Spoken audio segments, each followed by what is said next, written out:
Bueno, boa tarde a todas e a todos. Moitas grazas por acompañarnos hoxe, sobre todo co día que fai, que pensamos que igual había que cancelar.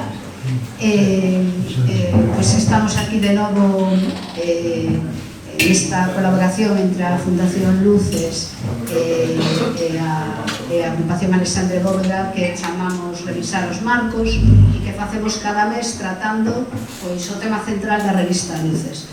Nesta ocasión vamos cambiar un pouco de pé, porque o tema central é moi interesante, porque o cibermachismo outra vez, e outra vez o negacionismo, e outra vez, pero bueno, é un tema que temos tratado xa varios meses, en varias ocasións, en Revisar os Marcos, así que decidimos traer outra sección da revista, que é a sección República, que é a sección máis cultural, e en esta ocasión unha peza que nos parece especialmente interesante, sobre todo porque un dos protagonistas está hoxe aquí con nós, que é a historia de Espello Videocine, que, como sabedes, é unha productora cinematográfica que traballou en múltiples sectores nos anos 80.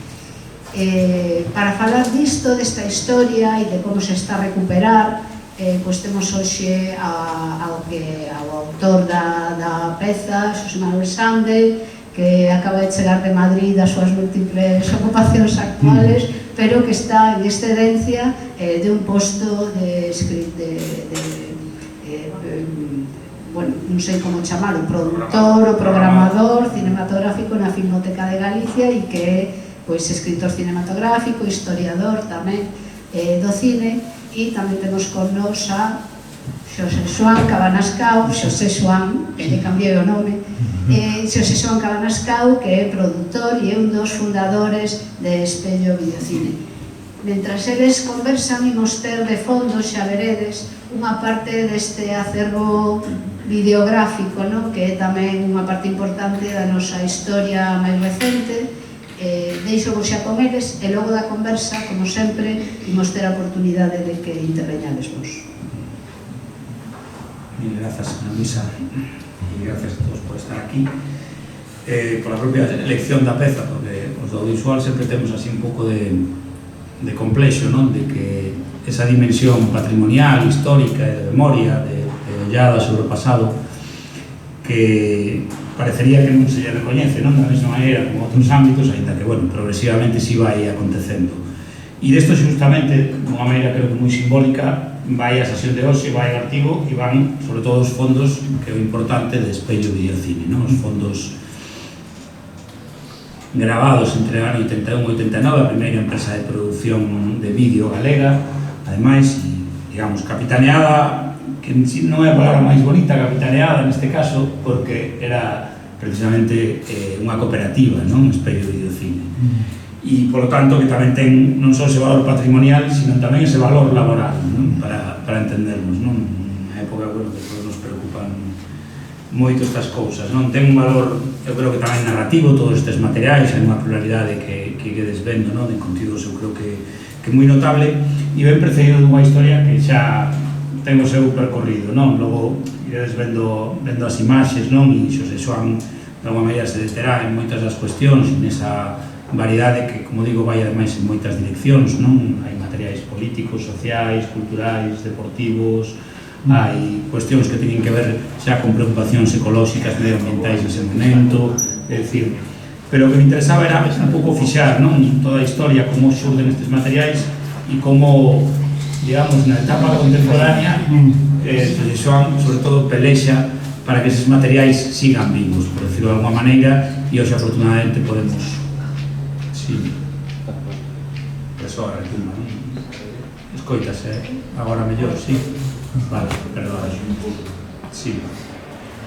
O interesante, e a vez me cadrou, ademais, nunha etapa institucional, que tivemos precisamente conversas sobre os materiais, que se levaba moitos anos, comentámoslo no texto, intentando que as distintas direccións da Televisión de Galicia, tampouco que eran moitas, pero non había cambio de rostros, pero, digamos, distintas etapas da Televisión de Galicia, ou as distintas etapas, digamos, non, de xestión, digamos, do tecido visual, do arquivo, non, e con resultados infructuosos, non. Eu mesmo podo decir, falaba na Luisa de Madrid, non, xusto de estar en excedencia, na miña última etapa na Filmoteca, de maneira lastimosa tiña no despacho os materiais sin que acabasen de digitalizarse, non, con bastante pesar, non, por decirlo de alguma maneira, pero finalmente a inicios de 2024, non, cos materiais depositados ali, estamos falando de máis de 400 horas, de 300 pezas, é dicir,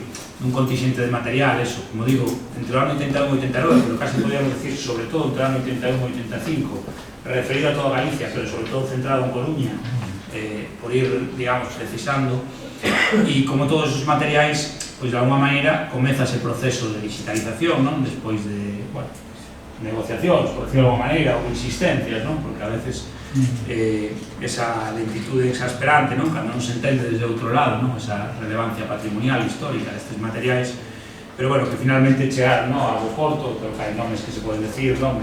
A Filmoteca, José María Rodríguez Armada, que Díaz no arquivo, propio Jaime Pena ahora como director, Víctor Paz, non? Que é a persoa que neste caso me sustitúa, ademais, non? E que máis ou menos fixeron as xestións non precisas, todos eles traballadores da Filmoteca, non digamos cabezas ou cúpula da GADIC, por especificar ben, non? E, bueno, como todos os materiais están digitalizando, e xusto neste outono, nestes 3 meses, non? De outubro, novembro e dicembro, pois, bueno, houve xa queda unha, non? Si, queda unha sesión o día 23 deste mes. Houve 6, non? No artigo que precisamos, non? Entendendo que eses son os materiais que xa podríamos decir que están en circulación, que poden consultarse, que teñen xa unha montaxe e demais, non? Pero, claro, todo isto é moito máis, non deixa de ser, pois eso, a montaxe que se establece da Filmoteca, non? Casi como señuelo, pero tamén como mostra dese traballo, e eu creo que o propio proceso de recepción e de difusión que tiveron os materiais é o que vai acreditar tamén no futuro inmediato xa non só a pervivencia, sino o feito de que podan ser tamén utilizados históricamente, non? Usos para documentalistas, para arquivo de programas informativos, de toda índole, e con unha precisión que sí que me gustaría facer e que é necesaria, non? Falábamos xusto dese período 81-85, pero tamén contextualizalo en moitos aspectos, non? E un deles é o propiamente institucional, non? Pensemos que a Televisión de Galicia nace no ano 85, o Arquivo da Imaxe no 84, é dicir, falamos duns anos de baleiro audiovisual, non? Fora da Televisión Española en Galicia, non? Con cousas moi determinadas, moi concretas, falamos dun baleiro que precisamente, non? A experiencia de espello videocine en moitos aspectos cubre, non? Nalgunhas sesións, non? Que se puderon ver na Filmoteca de Galicia, precisamente se abordaban, non? Algunhas cuestións que hoxe as vemos casi con certa fascinación e, como comentábamos, con clarividencia, non? Porque, claro, as imaxes, cando coñeces o desenlace, pasan a ter outro significado, non? Ou unha mirada máis avezada, non? E, de alguma maneira, vendo a manifestación da capitalidade, a investidura de Francisco Vázquez, os mítings, as campañas que pudeche seguir da PSDG, do ICD, non? Neses primeiros anos 80, nesa primeira formación da autonomía, pois tamén van a ter, creo, unha relevancia enorme, igual que outras moitas, non? Pezas que hai deses anos e que prácticamente non teñen parangón, porque fora da hemeroteca, da prensa, da fotografía estática, o sea, a imaxe estática, non temos facilmente outras imaxes, non? E é máis difícil explicarlle, non? A veces ao espectador novo, non? Dicir que non había unha profusión de cámaras naqueles tempos, non? Éramos como a tele hoxe, non? O sea, claro, a xente saudábanos pensando que éramos a tele, pero bueno. Claro, eu creo que eso é o notable, non? Que, pronto que se pudiera pensar, non hai outros moitos espello videocine naquel momento, non? Que pudieran cubrir esa realidade galega, non? Creo que hai dúas circunstancias que nos interesan, ademais, como, permitidme, como Fundación Luces, como agrupación Alexandre Bóveda, pola conciencia, a percepción, non? Unha é que se nace coa idea de crear uns medios de comunicación propios, uns medios de comunicación galegos, non? Hai esa percepción na historia, e unha idea interesante que ademais me contaba, non con pesadumbre, porque afortunadamente o amigo Cabanascao é unha persoa sempre positiva e con enerxía, non? Pero de verdade que a ligazón co exterior, non? como unha idea, un concepto en parte frustrado, que non se puido conseguir de todo, non? A pesar da cantidad de asociacións que podía haber no exterior, non? Falábamos de, nese momento, máis de 150 centros galegos, colectivos, asociacións, non? E, sin embargo, que sí que estaba vocacionalmente na proposta, no seu proxecto inicial, non? Deixo a ocasión tamén para que fales ti, non? Máis dese proxecto inicial, pero tamén, por último, me gustaría mencionar o que había entón. Tamén falábamos da parte institucional, pero falábamos tamén do pioneirismo, do fermento dun cine galego neses anos 70, non? Que nace con esa vocación nacional e que nace con esa idea de cine en celuloide, non? E que se desenvolve a partir dos colectivos, dos grupos históricos que coñecemos, non? Como Imaxe, Lupa ou Enroba, e tamén, e aí tamén ti estás en primeira liña, non? Pues, moitos dos traballos que existen naquele momento, non? Compasinando con a miña outra vida, claro, a miña outra profesión, pero e que tamén ten que ver, non? Con a propia outra vida que tiña Víctor Rupén, non? Productor e mecenas daqueles anos, non? E o meu xefe. Claro, que traballos como o pai de Migueliño, non? De Miguel Castelo, no que tires produtor, pero tamén as cousas que facían neses anos, non? Eso, Baixeras, El Gato, Loxo Rival, pues unha cantidad de xente, non? Que marca un pouco ese punto nos anos 70 pioneiro, non? Dun cine propiamente entendido, cine en celuloide, non? E que ten un pouco unha experiencia a punto de inflexión que é a película de 16 mm por Carlos Aurelio López Piñeiro, Malapata, non? E que logo, neses primeiros 80, xusto queda nun punto terra de ninguén, que non se sabe moi ben por onde vai tirar, ainda que hai xa unha conciencia de crear institucións, non? E que logo, precisamente, o remate de alguma maneira de Espello Videocine ten que ver co nacemento oficial dese cine no sentido de as 3 longametraxes, non? Sí, ese fito, do ano 89. Ese feito que das 3 primeiras películas galegas, no que tiven a sorte de participar nunha delas. E iso, de alguma maneira, representa tamén a fin da experiencia, non? De Espello Videocine, e xa a tua carreira, a través de películas como lo que todos conocemos, non? Dame Lume, Blanca Madison, A Casa da Luz, non? Que marcan a túa trayectoria xa como productor cinematográfico. Pero, bueno, quería sinalar eso, non? Era a idea dese contexto que noutros ámbitos, o mellor o teatral, o musical, poden estar máis claros, pero que parece como máis sinuoso, máis complicado, non? De concretar no caso do cine, e que, bueno, que eu creo que unha experiencia como Espello Videocine tamén axuda a completar ese puzzle, non? Histórico, non? Entón, sin máis, bueno, deixo-vos con Cabanas Caula, bueno, vamos facendo así preguntas que faledes vos, non? E... Bueno, antes de nada, moitas grazas a Luces por convidarme,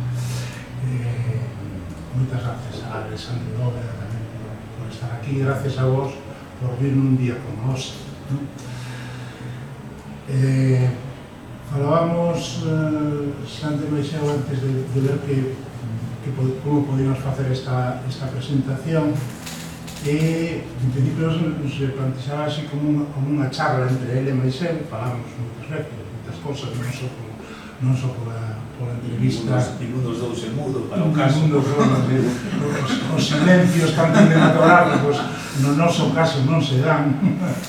Eu ás veces miro ao final da chamada, hora 22 minutos. Estas cosas así, por tanto, sempre agradable. Pero bueno, falábamos un pouco de como plantear isto, no sentido de eso, de poder charlar, ¿no? Porque, bueno, eu tampouco teño esa facilidade de falar, como acabades de ver, que ten Sandra, digo, de falar en público e exponer unha chea de cosas, pero falábamos un pouco de imos falar de imaxe e non levamos imaxe, non? Porque en principio estaba plantexada a historia como eso, que podía ser unha charla. Entonces, para dar un pouco idea da dimensión, o sea, Sandra acaba de decir xa toda unha chea de cousas relacionadas con isto, non? Pero, bueno, ocorríaseme que tiña unha determinada montaxe que tiña un objetivo absolutamente diferente de non esta charla, era como unha especie de catálogo que tiven que facer nun momento dado para unha potencial comercialización destas imaxes, non? Entonces, non sei, pensábamos que estaría ben que virades un pouco para observar a diversidade de temas que tiven a sorte o que tivemos todo o equipo a sorte de afrontar para revisar determinado tipo de cousas, porque ademais penso que é interesante porque, como decía en un momento dado Sande, estas cousas podría haber novas delas pola vía das fotos fixas, pero realmente o equipo de Espello chegábamos aos sitios e non atopábamos cámaras, non? Bueno, que estaba era a Televisión Española, temos aquí un cámara de Televisión Española en Galicia, pero que estaban rodando naquele momento en 16, non? O sea, que tan siquiera era en vídeo, non? E non había ninguna outra xente, por tanto, ides ter a oportunidade de ver determinadas historias que seguro que vos soan moito, non? Entonces, do que se trata un pouco nesta primeira fase, despois, cando charlemos, van quedar de fondo, baixando o son, pero vou ir pinchando así un pouco aleatoriamente de determinado tipo de cousas. Vou achegarme un momentiño atrás, ali, a ver, para que vexeades, vais a pasar un pouco os distintos epígrafes que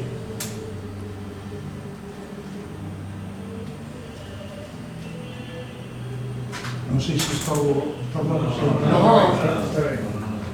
Déxame. para que vexades que tipo de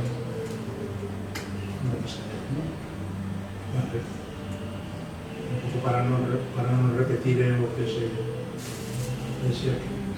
Vexades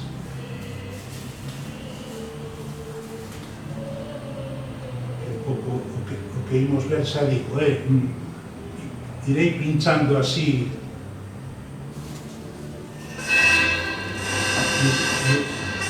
vou comentando. Este sería un dos festivais de Ortigueira,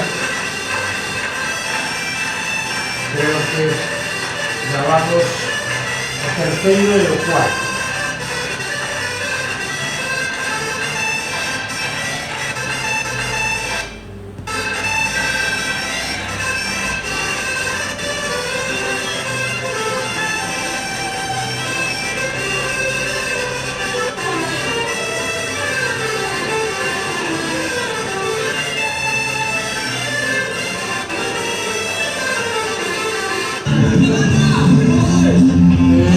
O Festival de Ronda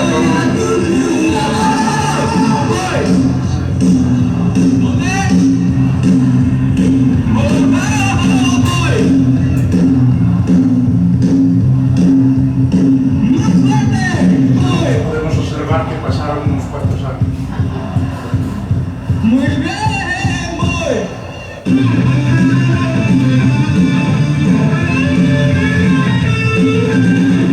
Esto es la violencia más que nada, claro, que la gente, o sea, esto es la violencia más que nada, claro. No, me refiero a que esta violencia bien entendida, la gente, o sea, se libera. Vamos a veces ahí, en 1973, unos primeros conciertos de rock.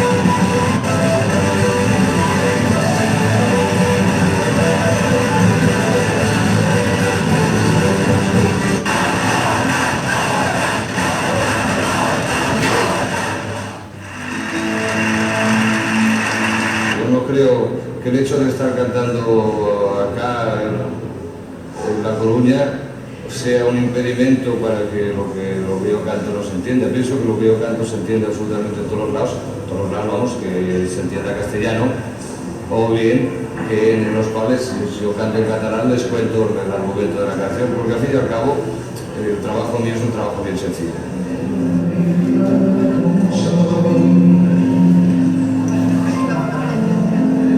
No vayas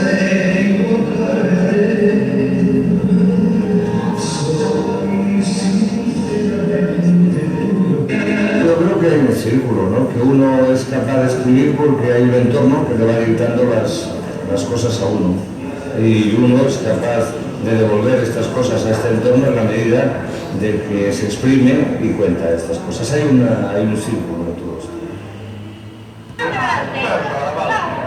Bueno, saltamos a outro aspecto. Isto é a feira do peixe en Arzúa.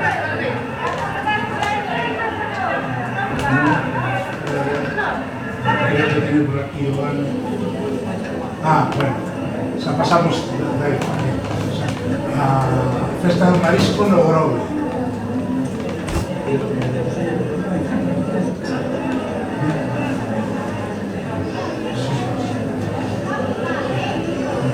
Debe admirar esas fermosas e exemplares pezas de centollos, símbolo da festa. Langostas e bogavantes que participan no concurso de premios ás mellores pezas causan un apetitoso placer. Esto é identificable todos, evidentemente.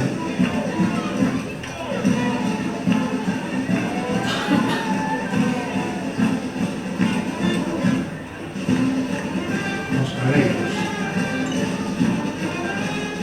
En el exterior de la plaza era imposible introducir la enorme carroza en los arcos de la plaza y entonces ha optado por hacer los primeros metros del recorrido también para posteriormente ya instalar a Blancanieves y los 7 enanitos en la carroza, donde van a hacer el recorrido aproximadamente de unos 6 a 7 kilómetros por la ciudad de La Coruña. Como ven, de fondo a nuestras palabras, la música típica de la gaita gallega, y hemos visto unos instantes, espero que los compañeros realizadores nos enfoquen de nuevo a esta para no solamente escuchar la gaita, sino al mismo tiempo aprovechar y poderse fotografiar los que han tenido mayor suerte con estos personajes tan queridos. Bueno, esto es o Antroido de 1980. Bueno, había poco más. Esto había que comer en aquella época, porque se dice que teníamos todo el equipo y había que hacer cosas de todo tipo, como ves, hay que San López Menéndez y esa herrera con barros, el señor jefe de protocolo, que parece la que echaron a Barcelona, sí, sí, estaba aí a figura de Schuster, ¿no? Recollimos tamén dentro das festas da Coruña o que era o das traineras.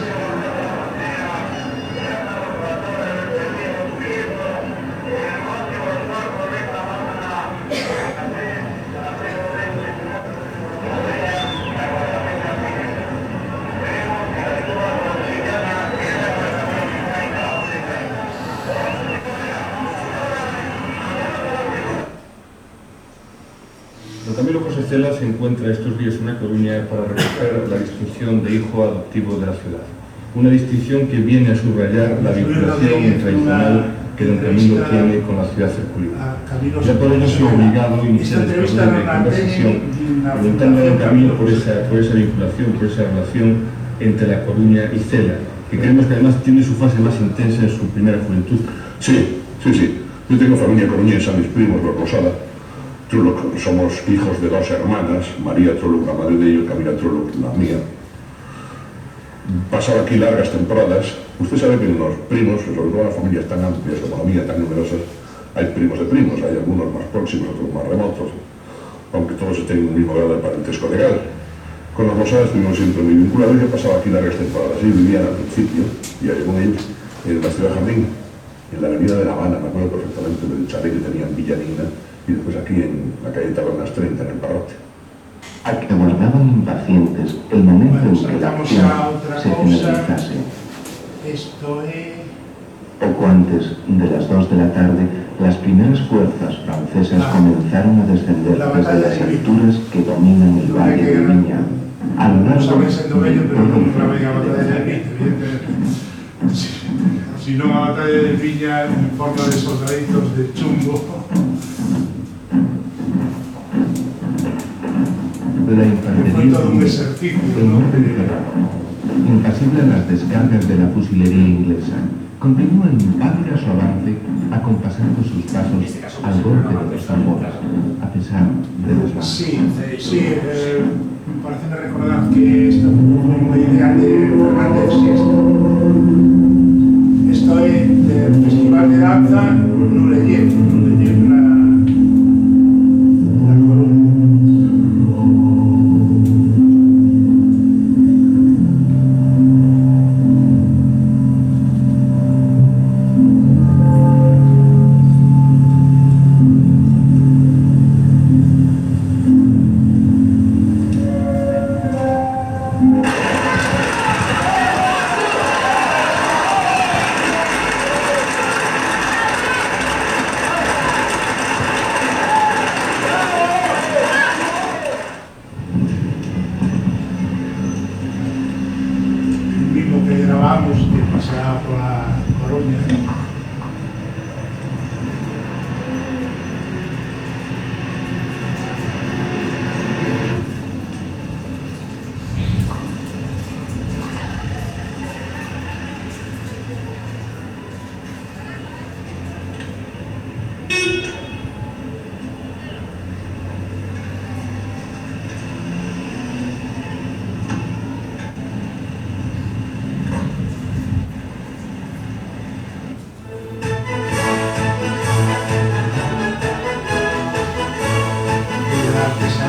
Vou avanzar un poquinho máis porque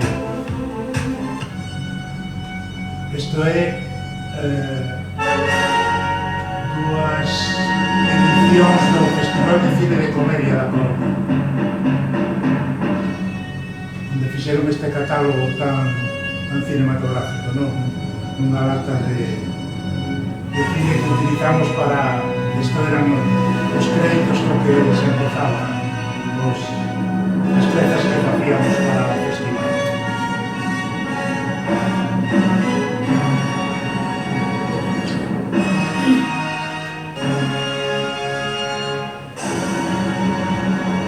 Pois que cando empeza a aparecer algo con inestabilidades do material, non todos os días.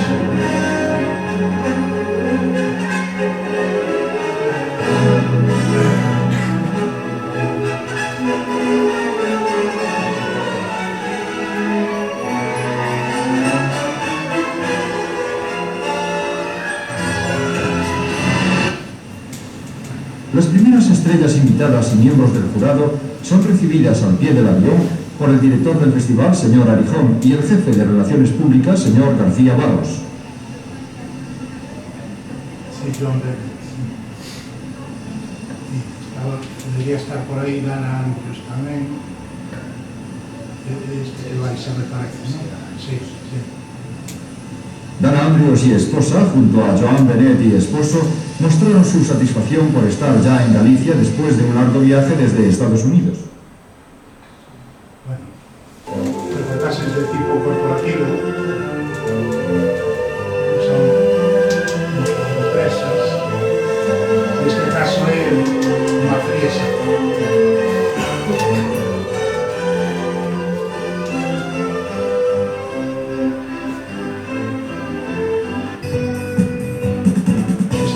Esta otra es Balcasa. Balcasa es esta fábrica de xeoias, de alfaias que hai aí en...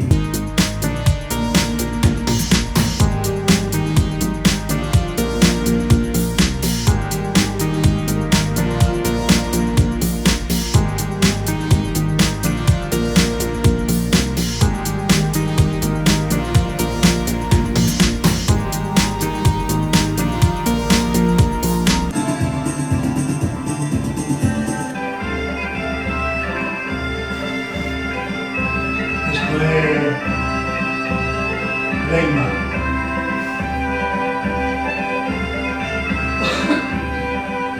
Un buen número de camiones cisternas recorren cada día la provincia siguiendo las distintas rutas de recogida. Aproveito esto, bueno, este sería un pouco do proceso de producción. Aproveito para contarvos aquí que fixemos tamén un anuncio para Leima, que un anuncio para a tele española, que tivo no sei un momento moita repercusión, porque prohibiron o anuncio.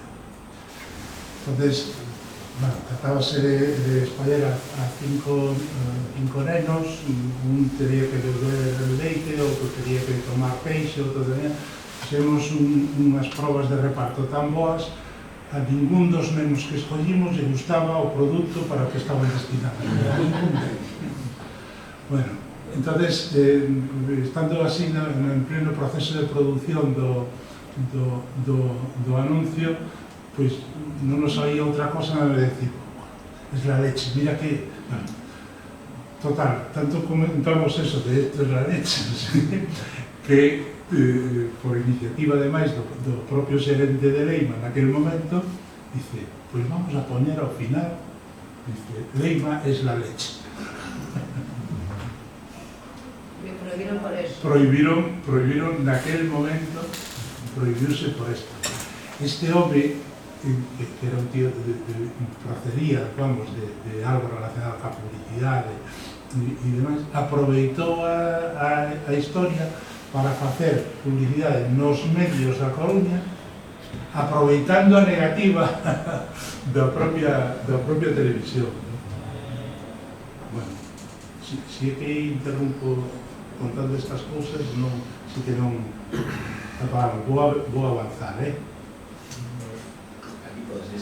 Aquí. En los debates que se tuvieron en el primer congreso celebrado en la ciudad de La Coruña, hospitalaria como siempre, abre sus puertas. La Coruña sobre todo las abre generosamente y con ilusión al tratarse de unas jornadas de carácter científico y al tratarse de unas jornadas eminentemente democráticas al servicio de la comunidad. Bienvenidos y que todo salga bien. Esto era a introducción que facía Paco El segundo congreso estatal de planificación familiar que se inaugura en La Coruña, organizado por el excelentísimo Ayuntamiento de Nuestra en colaboración con la Comisión Gestora Estatal constituida en el anterior Congreso de Gijón, representa la continuidad y la madurez del movimiento de planificación familiar en España. Son objetivos de este congreso. Esto era una exposición da Fundación Barrié sobre arte naí.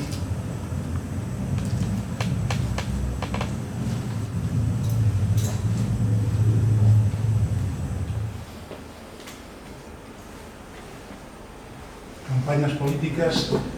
Esto é especialmente UCD previo ás eleccións do 82 en el umbral desta jornada que nos penetra tan profundamente.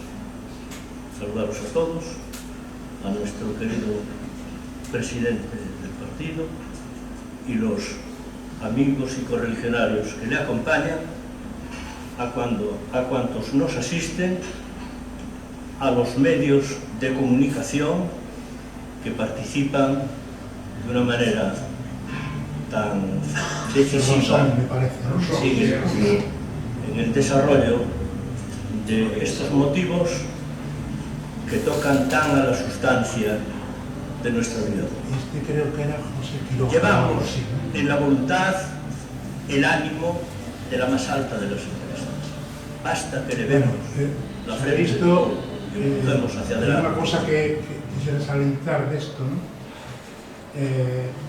Esto non era normal, pero encargáronos, tengo que vos decir que era unha enorme satisfacción para mí, pero encargáronos para as mesmas eleccións a UCD e o PSOE,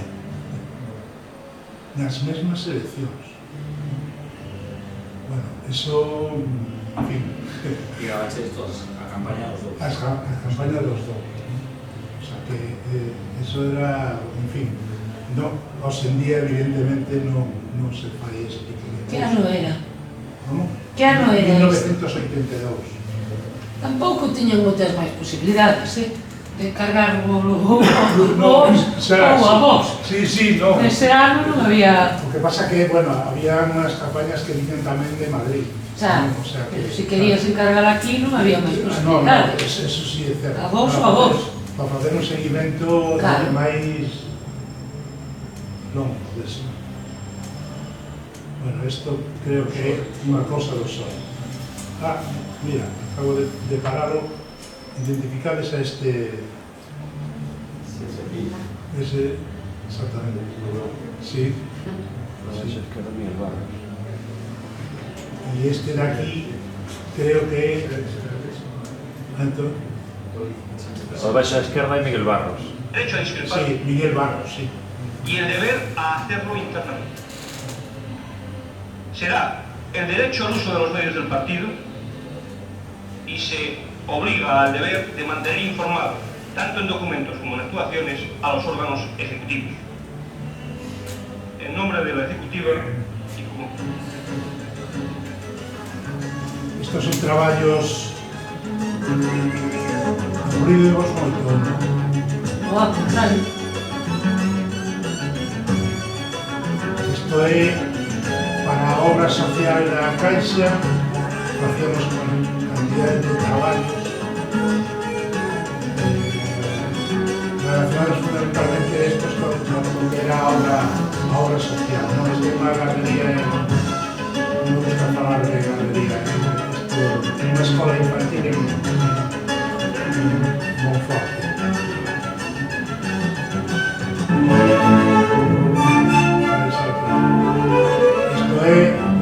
En un plazo récord se allana un monte, se fundamenta la cimentación, se ajardinan los alrededores y se remata, detalle por detalle, una fórmula hostelera única en el mundo.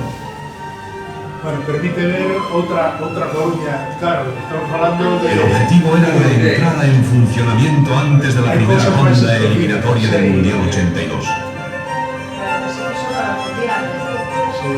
Hombres de negocios, turistas o profesionales de la información pueden testimoniar que la apertura de Eurohotel no fue ni improvisada ni precipitada.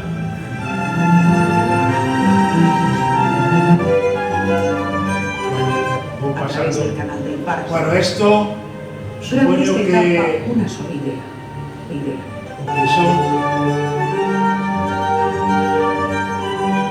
que somos vos tamén, evidentemente, non? Pero que somos os fillos, iso é o parto que me pediu este Moncho Núñez para a Domus. E é ese parto que estivo durante tanto tempo na Domus, e moitos anos despois de eu deixar esa historia, alguén me comenta que había, non sei se era claro que con estas cosas, unha página web ou un algo de Facebook con 25.000 rapaces que se consideraban afectados. Estou vendo que levanta a man por ali atrás e estaba salindo. Pois unha sorpresa total, que había 25.000 seguidores que viran o parto e ademais unha parte importante deles parece ser que moi afectados polo parto. Curiosamente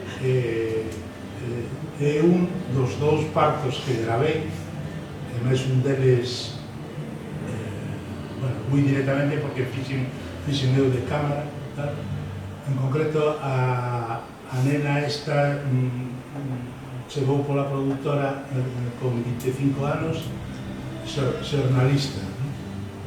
Bueno, tenho que decir que fará o primeiro en Pera.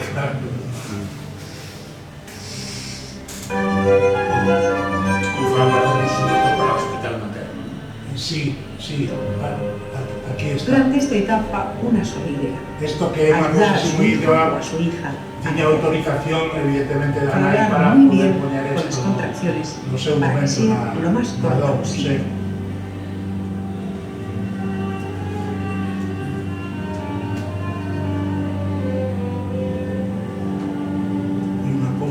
Emocionante. Se levanta y se coloca al bebé en contacto íntimo y caliente con la piel.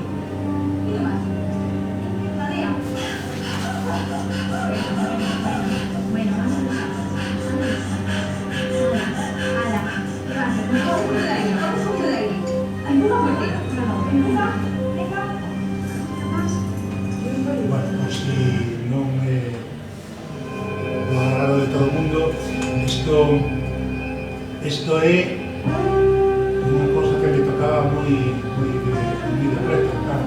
O amigo José Luis Martínez, que está aquí, urbanista e arquitecto, saberá o ben, porque aquí me tocaba un pouco compasinar as miñas dúas vidas, non? O sea, de aparellador durante 6 anos e despois, en fin, o tema do vídeo e do cine.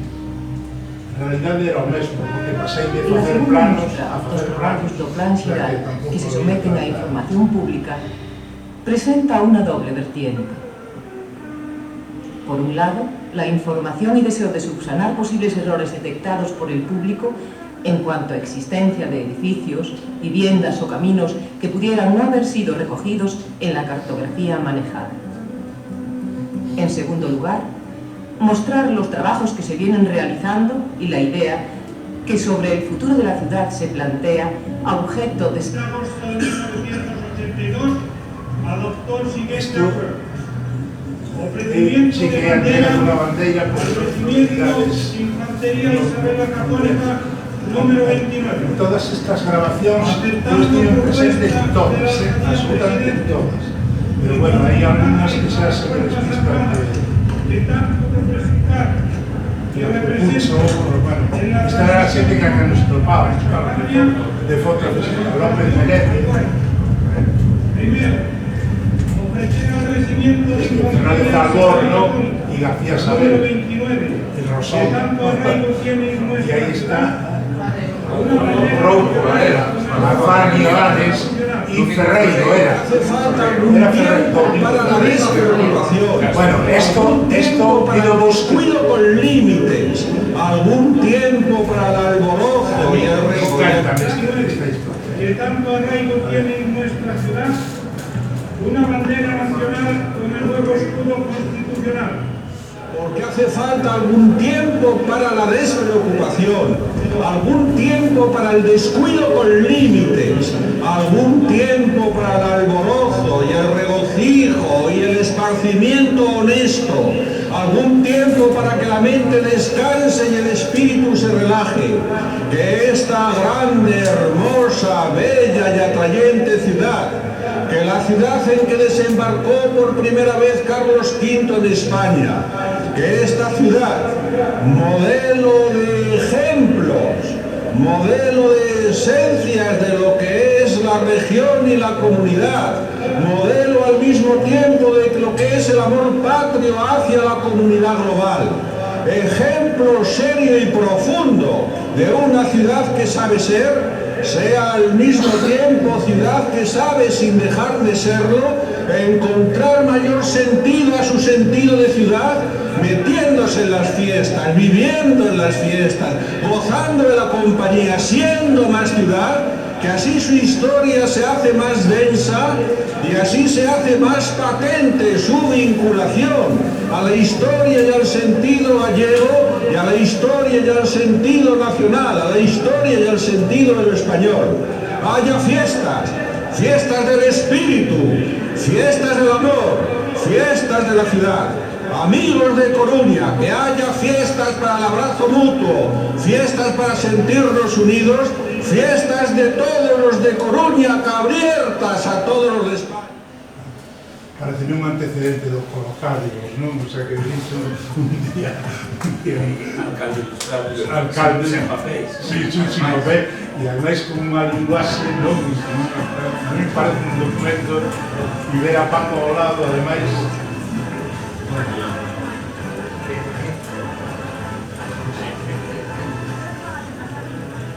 Isto é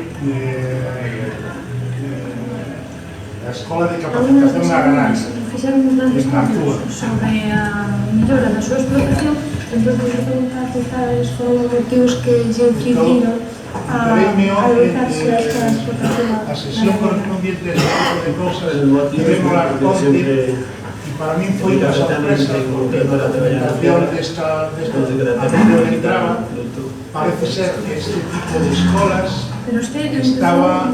foi creado por Escrivá de Balaguer. Nos empezamos aquí nos 71, empezamos con 5 vacas, unha producción de completa sorpresa. 5 litros de leite diarios, estamos hoxe nos 80 litros. 66 años tiene el Benjamín y jubilados veteranos, 94 años el mayor. É unha residencia de ancianos aquí na Coruña, tamén da Caixa de estricto cumplimiento. Una cláusula que da coherencia a la función para la labor social de la Caixa Galicia. El volumen económico de la cuenta corriente o de la libreta de ahorros no es la...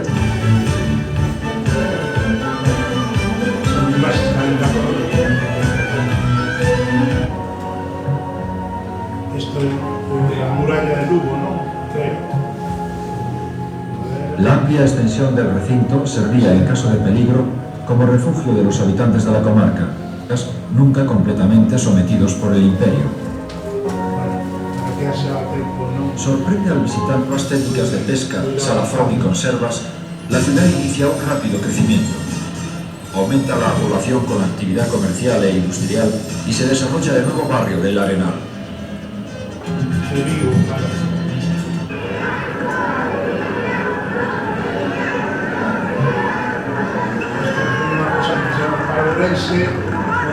cada uno está en la zona de esta inauguración, Fernández Albor, la Raíña por ahí, García Isabel.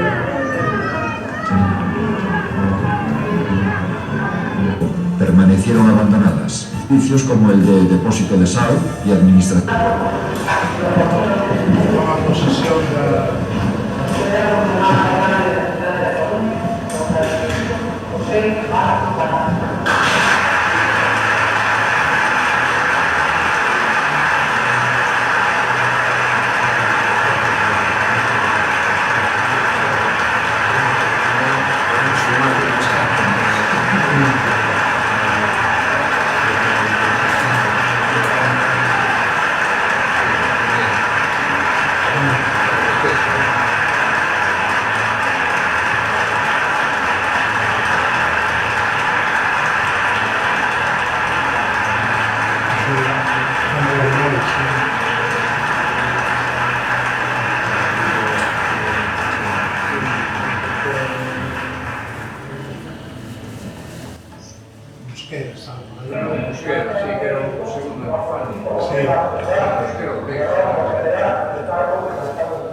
Outra segunda ventaxa a este respecto, en esta dirección, é a disponibilidade a súa vez de fondos procedentes de OFED, ou fondos procedentes de o Fondo de Desarrollo.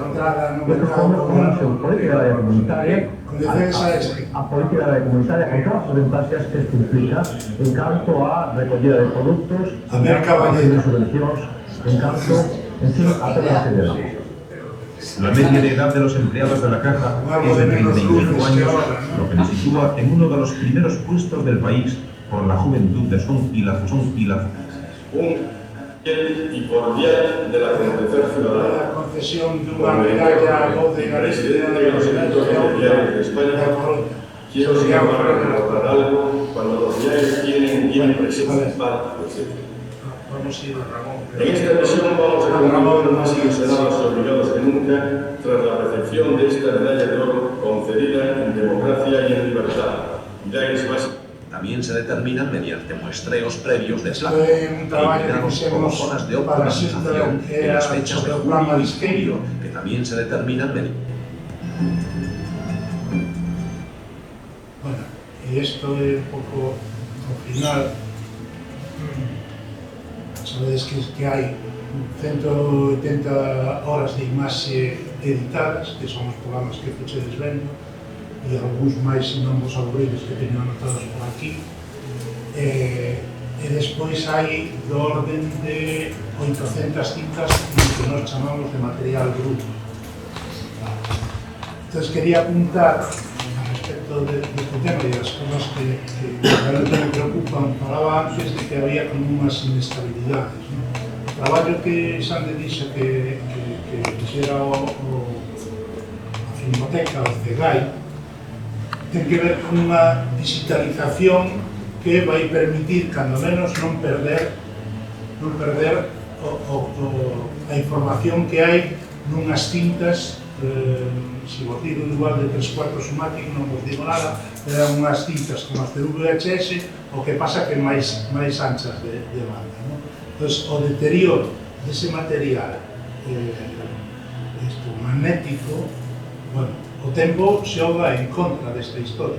No cegallo que se fixe agora, despois de, en fin, chamar a atención sobre o que eu entendo que xa empeza a ser un patrimonio, como ben decía antes, o tempo que pasou xa ten unha certa historia, pois, quero dicir, este traballo xa se fixo, pero é un pouco para que esa outra información non se perda. Pero en ningún caso eso é o tipo de digitalización que hoxe require este tipo de material para a súa preservación. Entonces, isto constitúe para min a principal preocupación, ¿no?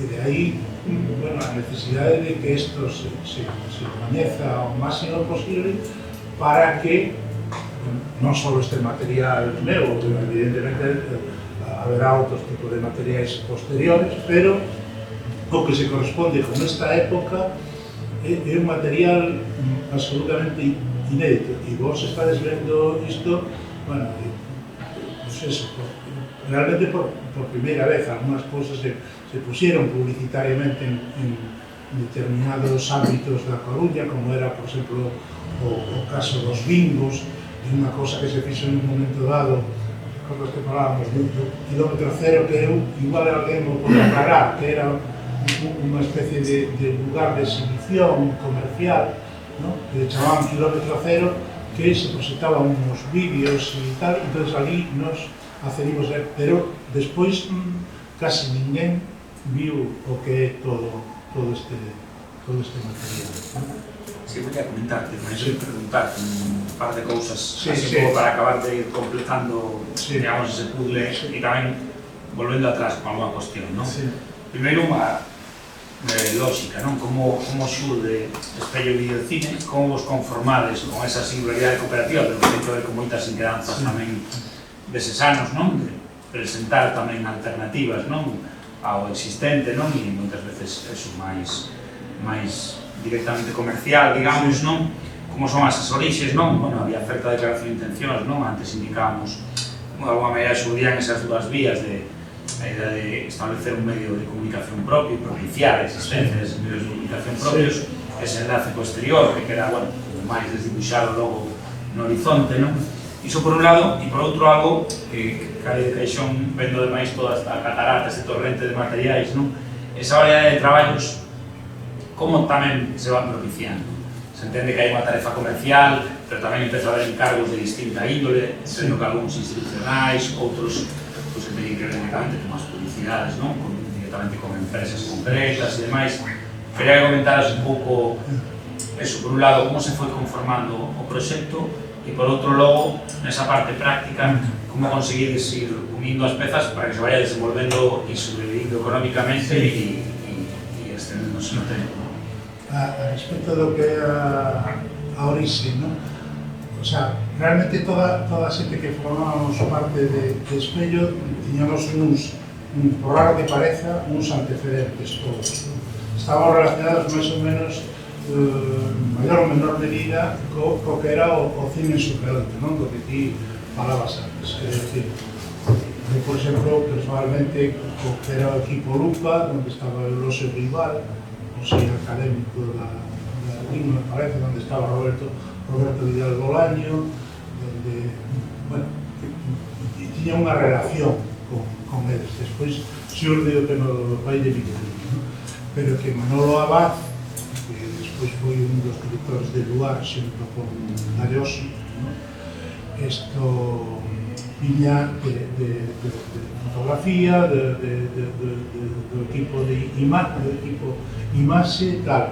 Asimiro tiña experiencia previa como cámara, quere decir, que de xente topámonos con toda unha xente que naquel momento Me gustaría concretar, Asimiro García era o cámara, Asimiro García era a cámara, sí, Manolo Abad traballaba fundamentalmente de montador, tamén como operador de cámara, e Félix Casado técnico, era o técnico, era o que daba os cables e o que facía as instalacións e todo.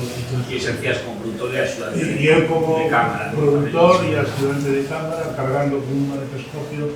Agora, o vídeo enseñábame agora unha camariña que é unha cousiña así, con centos de veces de máis calidade que a cámara que nos levábamos ali, e ainda por riba estaba unida a cámara con un cordón umbilical que levaba un magnetoscopio que pesaba ciento la madre, unha cousa tremenda.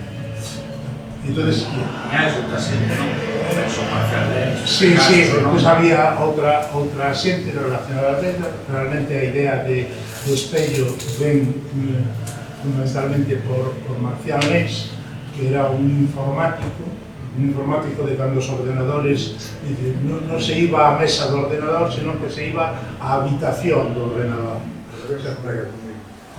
Sí, traballar nos seguros aquí, tenemos que traballar a Sonega comigo. Exactamente, seguros. É informático de Sonega. Exacto. Pois aquelo fora unha idea de Marcial. Lens Novios. Lens Novios, exactamente. Anticipándose en non sei cantos anos, 4 ou 5 anos, ao que iba a ser a tele galega. Esa era a idea, non? Esa era a idea. Despois a cosa que facía referencia a Sande estaba relacionada ca emigración. Naquele momento, pouco pola procedencia de todos nós, non? Pois o que nos gustaría sería, bueno, facer un tipo de traballos máis comerciais, máis de carácter cultural, un pouco pola procedencia que tiñamos todos, non? Pero, bueno, como comentaba antes, había que comer, había que, aparte do que eran os traballos técnicos, pues había uns traballos administrativos, que se contabilidade, que se etiqueta, e había que un pouco resolver, non? Entón, nos tiñamos que meter absolutamente en todo tipo de produccións, e de aí que se vexa tal variedade, que eu hoxe agradezo un montón, porque claro, ter participado con tantas experiencias tan diversas e tal, pues, é unha bagaxe persoal tremendamente interesante para mí, ¿no? O sea, que meterme ademais en tantos temas, ¿no? Entonces, para non despistarme, esa era un pouco a procedencia, formamos ese equipo, tiñamos a ilusión que xa comentaches que quedou frustrada de conectar co que era a emigración, de aí que haxa moitos traballos etnográficos que non están aquí, pero que podemos comentar despois, que era que un pouco nos interesaba, quer decir, estivemos recollendo regueiceiros, estivemos recollendo a procesión das mortallas, todo iso tiña unha intención de ponernos en contacto co que eran as entidades galegas no exterior e poder establecer unha ponte, ¿no? A través da imaxe, aceptando as posibilidades e as vantaxes que nos daba o vídeo para poder facer este intercambio. Chegamos a conectar con 150 entidades no exterior e a cousa quedou absolutamente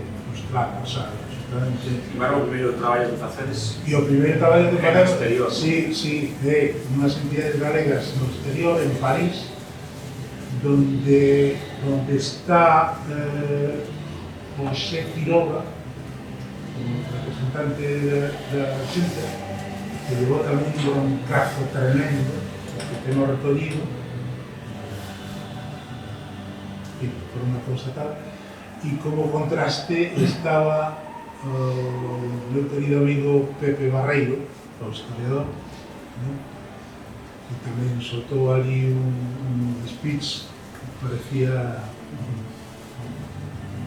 Basilio Rosada, era perdonade, que eu son para estas cousas unha cousa tremenda, tamén como erudición e tal, que está aí recollido. Estamos falando do ano 1981 e ese é o primeiro traballo, precisamente como resposta que era esa iniciativa. E despois, non sei se... Nada, non, sí, as dúas cousas, xa. Formando a cooperativa, o que me contabas en algún momento, chegada de setembro, máis de 30 integrantes, non? E a outra era un pouco a consecución, digamos, deses traballos, deses encargos. Exacto. Bueno, sí, claro. Hai un traballo comercial, evidentemente, que nos temos que meter a facer todo este tipo de cosas.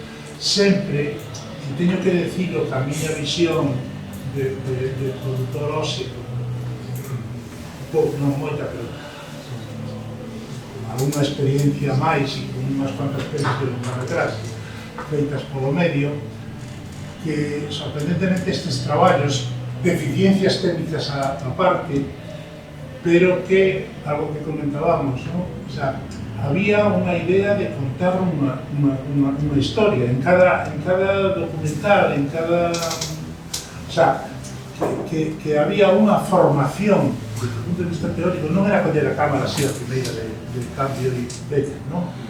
Sino que había esta bagaxe, esta formación, e eu teño que decir que vendo agora, pois eso, 300 traballos de todo tipo, hai cosas de publicidade que fixemos, e vexo que hai, sabes, que aí había un fundamento, sabes? Incluso reforzado por unha idea, toda esa xente despois acaba, digamos, no ámbito profesional, o sea, ou sigue no ámbito profesional e pasa a televisión, ou sigue no cine, o vídeo chega despois. Eu traballou comigo, non sei... No 85, creo. No 85, xa un poquinho máis tarde. Pero quería comentar que é curioso os inicios vosos, porque enlaza cos inicios do cine en Galicia, que eran encargos da emigración para... Sí. Perdón. Se habla de un contexto, sí. Claro, era... Un cine de correspondencia, sí. Como os emigrantes solicitaban imaxes do país para poder ver o seu país imaxes, ¿no? Entón, un pouco o que intentaba, que a mí me parece maravilloso, que era o Brasil mercado, que despois foi instituído por Desde Galicia para el Mundo. Sí. Que era un panfleto daquela maneira, pero bueno, cumpría esa misión, era por primeira vez chegar os emigrantes, a diáspora, chegaban con aquelas imaxes, e aí o propósito era moi interesante. Sí, ocurre eso nos anos 50, ¿no? Os traballos de Arís, de la Vida, ¿no? Sí, son un eso cine, bueno, González chamaba cine de correspondencia, ¿no? Esa idea de que además llevan a doble dirección, iban de un lado para otro, o sea, América para aquí o al revés, ¿no? Como una sorte de epístolas ahí, ¿no? Que se enviaban para que se viera cómo era la vida en cada lugar, ¿no? O sea, entonces, bueno, claro, en ese sentido... Bueno, a prova é eso, absolutamente toda a xente que traballou que traballaban naquela época, todos acabaron sabéis antes, creo, ¿no? A Nova Vaz na tele galega, estou Félix Casado na tele galega, e eximiron en Televisión Española, en Galicia. Orio Verón entrou na tele, son eu, porque levo moi mal ter xefe, pero moi mal. Ser xefe non é unha cousa que me chiste moito a mí. E de alguma maneira, a Televisión de Galicia, nesa evolución, é a que determina tamén o propio propio baixón de producción de espello vídeo ao tempo que ti logo estás en CTV, logo produces Urxa, quero dicir, digamos un pouco tamén como factor non de todo o proxecto, e entón ides baixando o volume de producción a partir de 1985. Sí, aparte que, bueno, aparte desa un pouco diáspora que se produce, non? A saída de toda unha serie de xente, evidentemente tal, costaba traballo en un momento dado, quero dicir, ao principio o tema do vídeo funcionou moi ben, non? Con cantidade de xente, non se fan 300 traballos naquela época porque sí, non? Quero dicir que había un traballo comercial e unha certa iniciativa por parte de sectores que en principio tampouco estaban, sabes, moito polo labor, tal. Teño... máis análisis de fondo, como decíamos, para que podades ver. Teño unha anécdota moi curiosa, sí, a ver se é que se con... Estáis baixando o volume, non? Para que... Claro, sí. Pero para ver o volume, sí que... A ver, creo que progresar aquí, non? Aquí, así. Aquí, damos aí... Se hai alguna cousa que vos pueda interesar. Digo, dicir eu, sí, que teño unha anécdota do que era a implantación do vídeo naquele momento. O sea, unha palabra que incluso hoxe en día se está seguimos chamando vídeo, pero xa estamos noutra etapa como moi diferente, non? Permitideme que non diga a empresa de que se trata, pero unha empresa importante a que fixemos unha reportaxe do seu proceso de produción. Achegueime eu personalmente para despois de pedir cita con o encargado de publicidade, non? Entonces, cando cheguei, todo moi ben, todo moi amable e tal, bueno, dime, para que ves e tal? Pois veño a ofrecerlle un vídeo industrial. Eu se queda así, como moi impresionado, e me dice, un vidrio industrial. Para que quero eu un vidrio industrial? O sea, imaginaos, era un encargado de publicidade, o sea, que non era, en fin, non sei que xefe de producción de non sei que historias, non, era un encargado de publicidade. O sea, o vídeo nese sentido, bueno, os préstamos nos bancos costaba un mundo, pero costaba un mundo que houbera unha non sei, unha mínima consideración hacia unha empresa que empezaba por vídeo, porque todo o mundo desconfiaba. Bueno, por certo que despois, cando fun plantear a facer a primeira peli, cando fun plantear o de Urxa, pedir 3 millóns de pesetas para facer unha peli, eu penso que non chamaron a policía de verdadeiro cuidado, non? O sea que, porque aquilo fora unha cosa tamén, pero naquela época tamén, non? Entonces, houve que facer todo isto, pero claro, chegou un momento en que eso que non daba, non? O sea, a cosa baixou e había un certo criterio que era non meternos, isto é unha cousa miña, non meternos no que no sector chamamos a BBC, sabedes o que é, de bodas, bautizos e comunións. Isto foi un pouco unha teima miña de non nos meter nesa historia, teño que decir que alguna cousa fixemos para un compromiso e tal, pero non queríamos meternos nesta.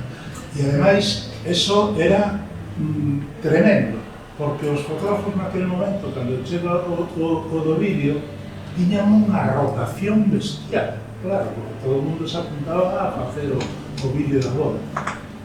E nos podíamos cara a cabreo porque tiñan con unhas cámaras e uns equipos en moi pouco tempo, xente que realmente empezaba con moi pouca práctica fotográfica, evidentemente, e era un fundamento bo, evidentemente, para despois meterse e tal, pero, claro, nos teóricamente, que viñamos do cine, de leer do cine e de ver cine e do cineclub e non sei que, e víamos que a xente dispuña dun equipamento que nos dá unha envexe tremenda. Estamos falando... Eso intentaría, ¿no? Foi como a mini industria. Sí. Tantos servicios de educación. Nos chegamos a traballar para fotógrafos, por un lado, montando determinado tipo de cosas que nos pedían, como se soluciona esto, non sei que, e facendo telecine, é dicir, pasando as pelis de Super 8 a vídeo, ¿no? Que chamamos eso, o traballo de telecine. Si había unha cousa que sí me gustaría que sinaras, logo vamos paso directamente a agenda de intervención, sobre esa será unha cuestión, que era o programa educativo preescolar na casa, con Xavier do Campo. Que xa non destacamos. Bueno, sí, eso era ese tipo de cosas que máis nos apetecía, ¿no? O sea, decir, facer ese tipo de traballos, ¿no? Esa experiencia en CTV foi exactamente igual, non sei por qué todo o mundo me chamaba para facer o programa piloto, pero cando chegaba a produción xa non era el, non sei por qué. Pasoume tamén cando estiven con Gale, cando estamos falando de CTV, é a produtora que tiña e que ten Gale, non, agora o fillo e tal, en Santiago, que Gale si o montou ben porque empezou a traballar, bueno, antes de que entrara a Tele Galega, xa eu estaba ali, porque me chamou para ir ali, pero todo ben porque el estivo con continuidade en outro tipo de historias, pero eso. E podías comentar algo de detalle un pouco... O de preescolar na casa, sí. Entonces, era o traballo previo para presentar un programa de televisión, de preescolar na casa, que despois se chegou a facer un sentido totalmente diferente da idea que tiña Xavier, bueno, punto de vista educativo e tal, bueno, hai moito xente aquí que controlaba a Xavier. Entonces, coincidimos nun curso de cine no ano 1982 en Santiago, e a partir de aí quedamos en que faríamos cousas, non sei que, non sei canto, tal, e un momento dado a Xavier ocorroselle esta historia de escolar na casa, tal. A idea era moi sincera, bueno, supoño que coñecedes todos, quer decir, en determinados puntos do país os nenos non poden ir á escola, un criterio sensato era que non poden quedarse en escola, por tanto, son os mestres quen van ás casas, ¿no? Entonces era un tipo de traballo, agora aquí hai xente que pode explicar mellor tamén este asunto, ¿no? Pero tratábase de ver como era ese traballo, es decir, a veces, bueno, creo que tardamos hora e media en subir a desde unha zona máis ou menos poblada, tardamos un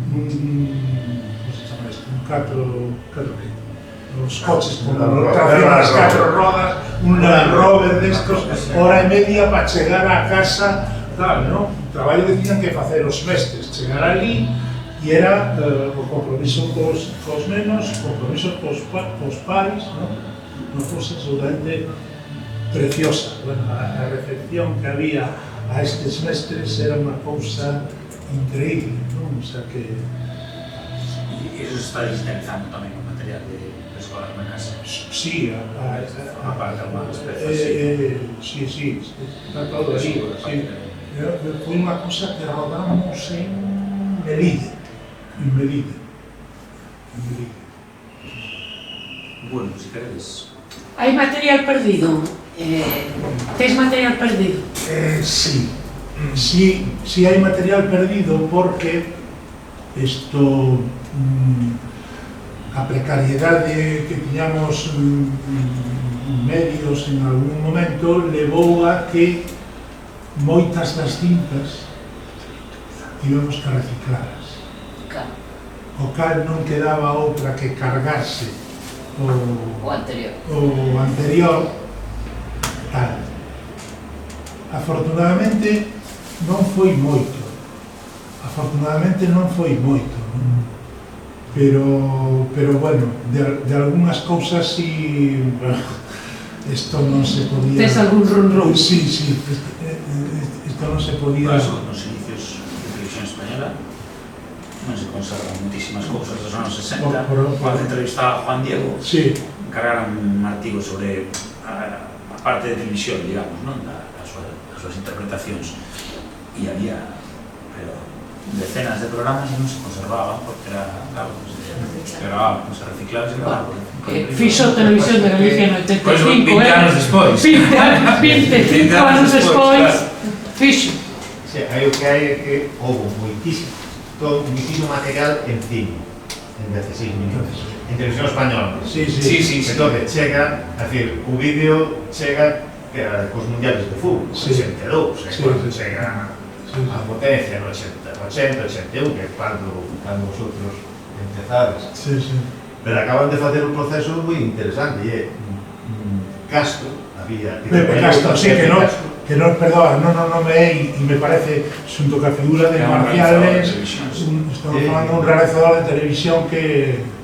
Fixo unha labor moi importante nos últimos anos, que ele xa estaba fastidiado de salud, e dedicouse a inventariar todo moito do material, porque claro, cando lle das a un rapaz da facultade de Historia ou de xornalismo que analice, non conoce as caras.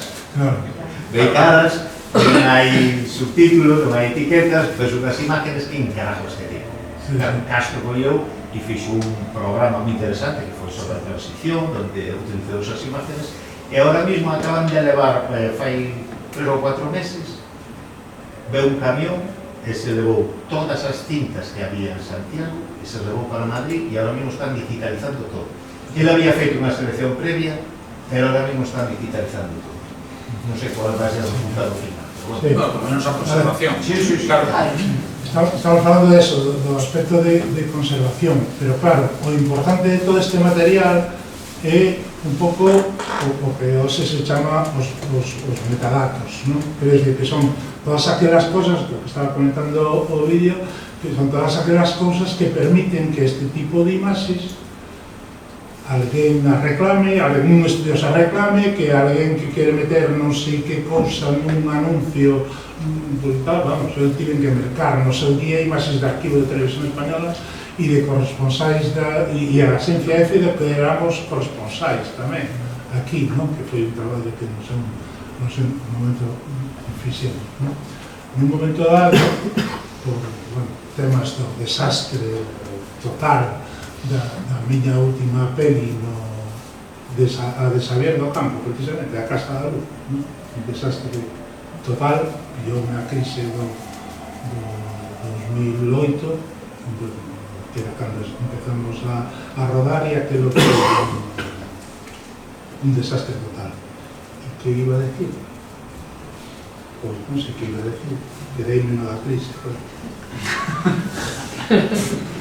Recordos que non convén recuperar. Bueno, xa me parece, xa me xurdia. Si tes alguna outra pregunta, alguna dúbida, alguna cuestión, algo que consideredes sobre estes fondos, sobre estes materiais? Eu sigo preguntando hasta la eternidade. Xa lembro o que ia... Os metadatos. Exactamente, que eran os metadatos. Ese é un traballo que hai que facer, non só a recuperación, sino para que isto teña o seu sentido e poida ser primeiro visionado por estudiosos e demais, pero calquera pode pedir estas imaxes, requírese saber, pois isto un pouco que eu iba a comentar, pois aí está fulanito, aí está non sei que, incluso se chega a facer, facendo moi ben, bueno, pois isto é na linguaxe máis técnica, panorama de esquerda a dereita desde o Castelo de San Antón hasta non sei que, non? O sea, quere decir que conservar un arquivo disto non é só un feito de conservar as imaxes que, por suposto, non? Sino de todo isto. Quería, por isto, botei man, este era o disco duro da época, non? O sea, realmente era unha libreta cas capas duras, non? Pero que aquí durou, porque isto ten tanto tempo como que son estas imaxes, non? En fin, o síndrome de Diógenes que ten algo. Verdad que sí, Susuriz? Querías contar algo máis? Sí, bueno, claro. A mí o que me preocupa foi que aconteceu despois. É dicir, no 75, que foi o período que eu máis viví, era esa televisión de Galicia, todo o povo que intentou naquele momento salir un pouquitín a sonar o pescozo, que se acabou, que estaba o Barreiro, que era a televisión de Galicia, reparte estratégicamente as productoras aos periódicos, La Voz, Faro, El Progreso, La Región, son fieles mutuamente, eu respétote, tú falas ben de min, eu falo ben de ti, e era un desierto absoluto. Non había crítica, nadie criticaba a televisión e a televisión non criticaba os periódicos, unha maravilla. Claro, a excepción era daquela, erades vosotros e a CTU, que tú viviches os dous momentos, non?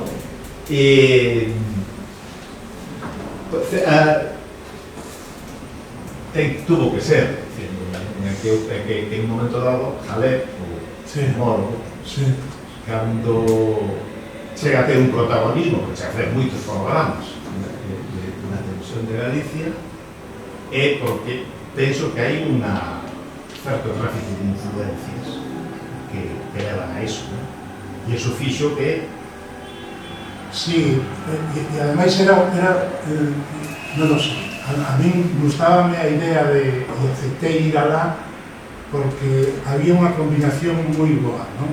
Gale recoñecía naquele momento que non salía nada de televisión, eu tampouco, pero bueno, e eu sí que tiña claro que non tiña pasta, que non tiña diñeiro para facer produción, é unha cousa que se precisa, non? Entón, eu fun ali con esta idea porque na nosa conversa vamos a empezar a traballar para a televisión e eu estaba pensando fundamentalmente no que era ficción e no que era documental, porque era o que a mí máis me interesaba. Entón, foi unha batalla moi longa, porque el decía que eu debía levar do Brasi e eu non quería levar do Brasi, respecto a muitísimo todo o tema do Brasi, só faltaría, non? Pero eu, en fin, quería facer outro tipo de historia e con... Entonces conseguín que Roberto Vidal Bolaña e Maiseu fixemos un proxecto que consistía en adaptar, en facer 100 producións baseadas nos libros de Cunqueiro. Pareceme recordar Sientes de aquí e da colá e Escola de Mencilleiros, non? Bueno, aí había un proxecto para facer 100 producións. Polo meu despacho de a empresa legal pasou absolutamente todo o mundo que tiña máis ou menos perto algo relacionado ca imaxe, pero bueno, pero absolutamente todo o mundo, pero todos, ¿no? Para poder facer este proxecto, porque en principio acolleuse así,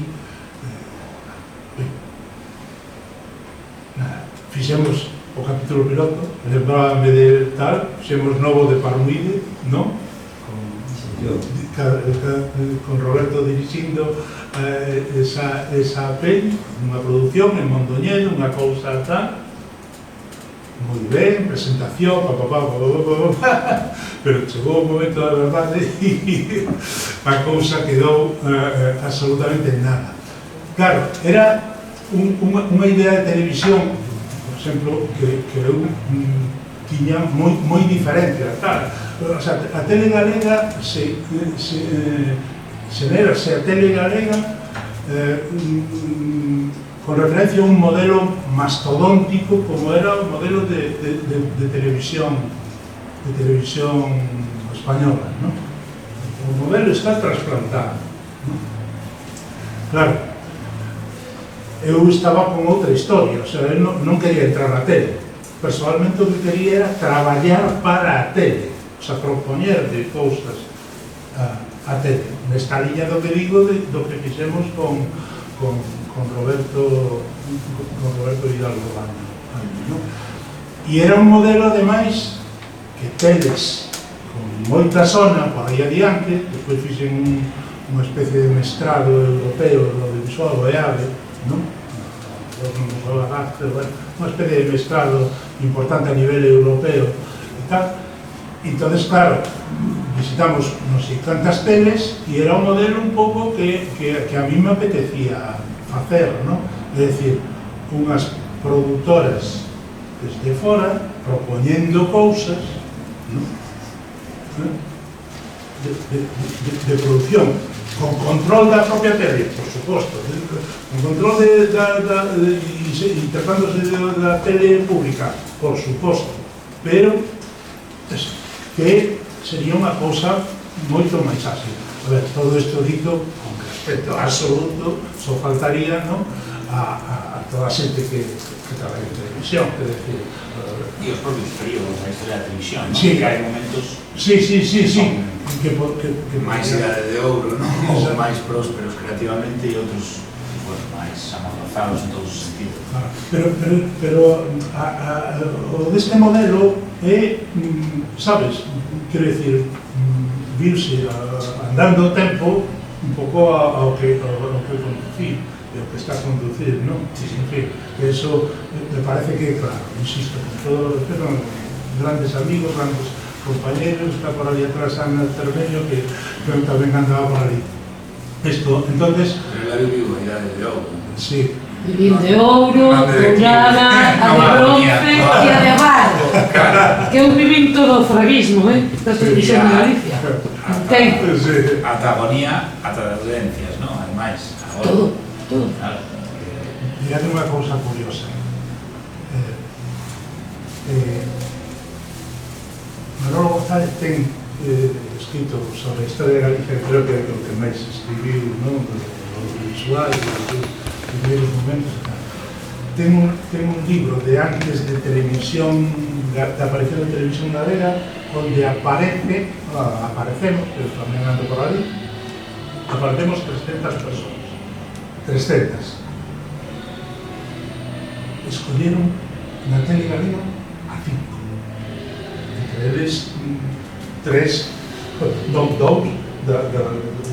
que traballaban, pero 5 personas. E, con todos os respetos para esta persoa, como que máis sabía de televisión era, como temos a ser todos unha, bueno, a maioría unha certa idade, nos acordamos do Capitán Can. Era cosa que había en televisión Valentina Locomotor e Capitán Can. Os chiripitiflau. É así, Valentina Locomotor. Exactamente. O Capitán Can viu, chegou aquí como si... Era así, non? Chega aquí como... Entonces, dis, pero bueno, ¿qué pasa? Y despois, curiosamente, a ver, con todos os respetos, isto non decido demasiado, xa, pero realmente o penso é así, non? Claro, entrou xente que era torneiro fresador en Bazán como axudante de realización. Me equivoco, torneios fresadores, uns cantos, en concreto. Bueno, o sea, quero decir... O problema é que en esa empresa, a día de hoxe, eu non coñezo que fixeran oposicións realmente limpios. Claro, decir, a selección de personal era... Sí. É que a que conoces. Claro. Eso sí, había unha certa coincidencia entre a procedencia da xente e de onde era o director. E non digo... Non, pero pareceme que isto, que hai que recoñecer que é así. Non lle poño chata ninguna a centos de profesionais que hai ali hoxe en día que evidentemente e antes de saber esta cosa tan obvia que a veces nos esquecemos, antes de saber non se sabe. E todos nos temos que meter nese carro, Un pouco a conclusión da historia que Espello Videocine é un precedente da televisión. Sí. E a tua figura de alguma maneira queda marcada como precedente do vídeo, da televisión, como feito. Pero a súa visión... E do cine, non? A túa visión de televisión era moi avanzada para aquela época. E eso foi o teu gasto. E un referente para todos os que nos dedicamos ao audiovisual, desde hai 40 anos, Doufe. Eso sí que o eras, sempre o fuches. Eso me parece excesivo. No, íbamos a acabar. Eso, vamos a cambiar. Pero que se sonroje con algunas. A cambiar de tercio. Non, decir alguna cosa que me viña así a cabeza, en algunhas ocasións tiven hasta que facer de cámara. Estaba me acordando de un traballo, porque facíamos tamén servicios para outra xente, non? Me estaba acordando cando falei do Domus, outra cosa que me deixou unha pegada tremenda foi que nun momento dado chamoume un rapaz que era mestre, chamado Lois Seixo, mestre en Lugo, que falara ca factoría Masó para facer a caza da última barea, antes da moratoria.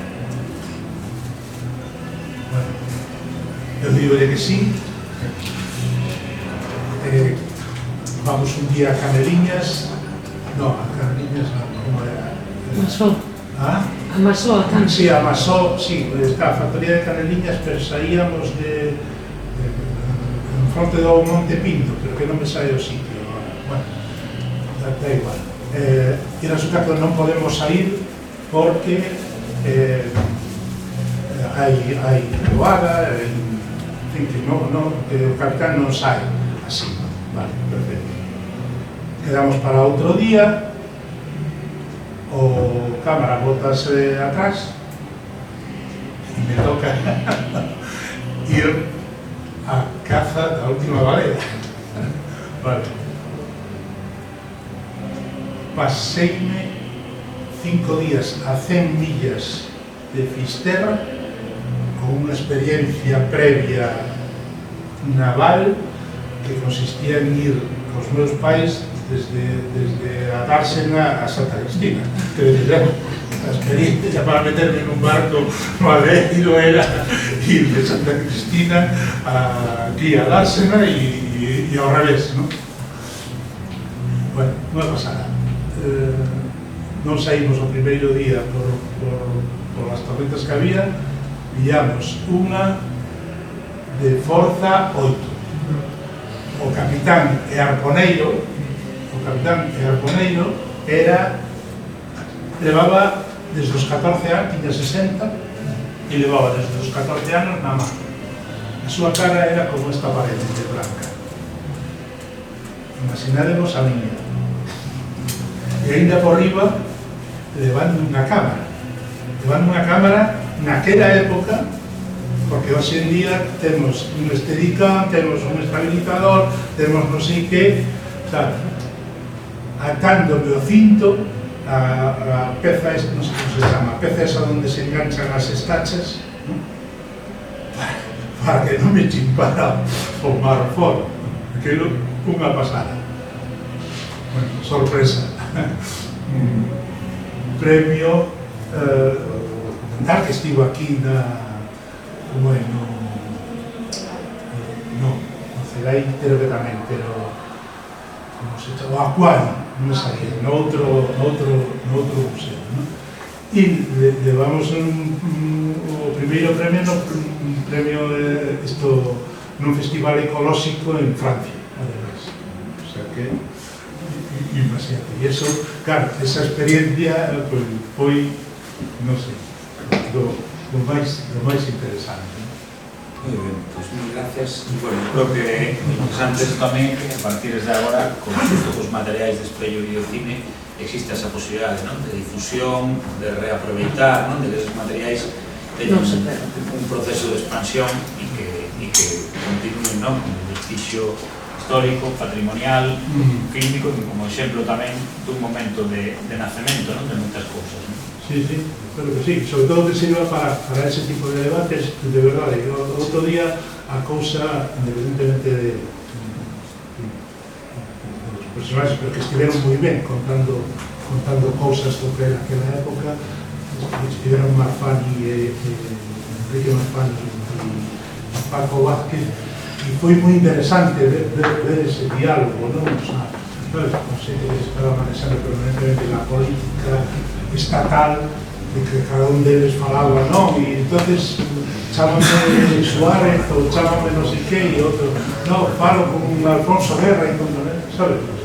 Contaron cosas nese sentido, e isto penso que pode propiciar determinadas tipos de... A outra vida dos materiais. Exactamente, a outra vida que penso que sería interesante. Gracias. Pues gracias a todos.